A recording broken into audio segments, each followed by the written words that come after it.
Welcome to our second video before you can get on and complete exercise 5b, looking at successive oblique impacts.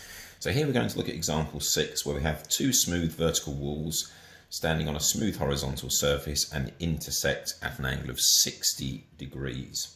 A smooth sphere is projected across the surface with a speed of 1 meter per second at an angle of 20 degrees to the wall and towards the intersection of the walls, so it's obviously going in that direction.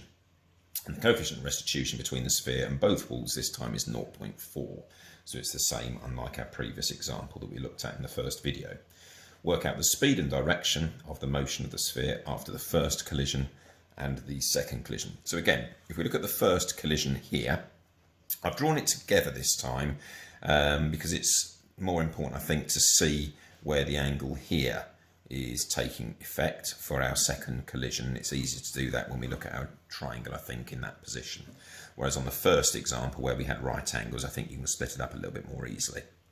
So our usual starting point, again, nothing new to learn. It's just looking carefully at what we've got before we hit our second collision. So parallel to the wall.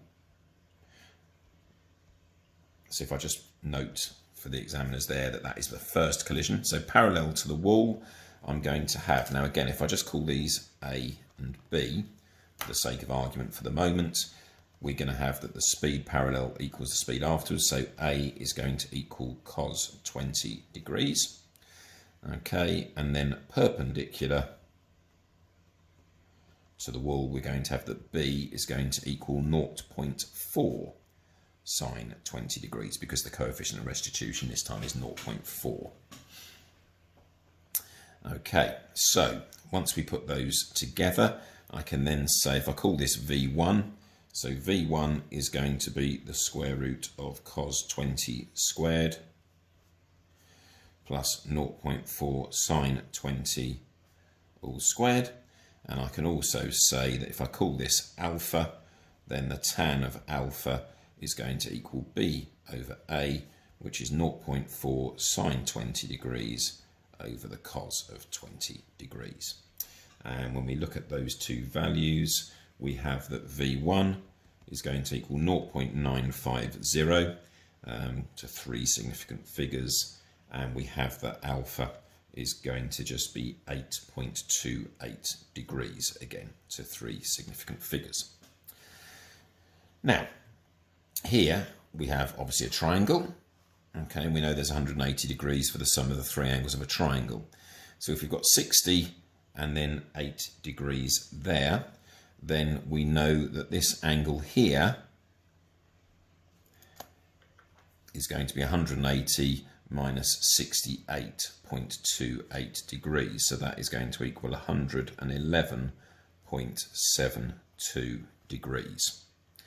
Now it's important that we look at this carefully. So if you consider the right angle where the impulse is going to be, you can actually see that this time the collision is going to bounce back towards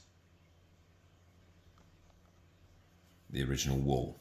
Okay, because it's an angle of 111.72 degrees there, okay, which leaves us with our 68.28 degrees, if you like, coming in. That is the angle to the horizontal, so parallel to that wall. So you can actually see it's going to bounce back. So here I'm going to put my angle beta, and we can do as we did before, splitting up into our two components.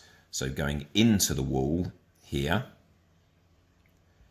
we are going to have a speed, bearing in mind that obviously V1 is carrying forward. There's no friction or anything on this table.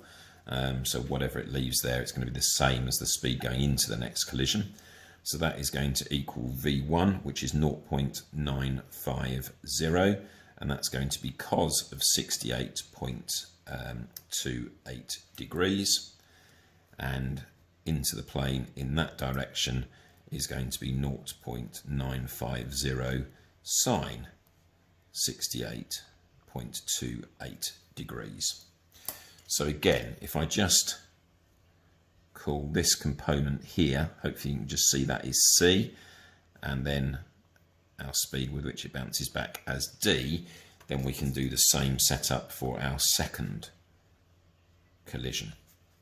So parallel to the wall, we're going to have that C is going to equal 0.950 cos 68.28 degrees, and perpendicular to the wall, we're going to have that D is going to equal 0.4. Again, the coefficient of restitution is the same for both walls this time, and that's going to be 0.4 lots of 0.950 sine 68.28 degrees.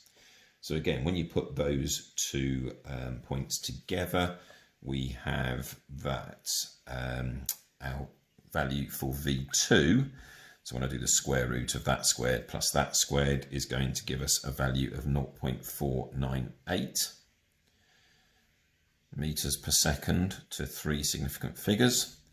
And we have our angle beta is going to equal 45.1 degrees. Again, the tan of beta, just for the workings there, is going to equal D over C. So once we've done that and then do the inverse tan, we get our value there. And then we've answered the question. So that should be enough now to help you continue with the rest of exercise 5b. And I'll see you again shortly where we look at the collision of two particles in 2 dimensions. Good luck, everyone.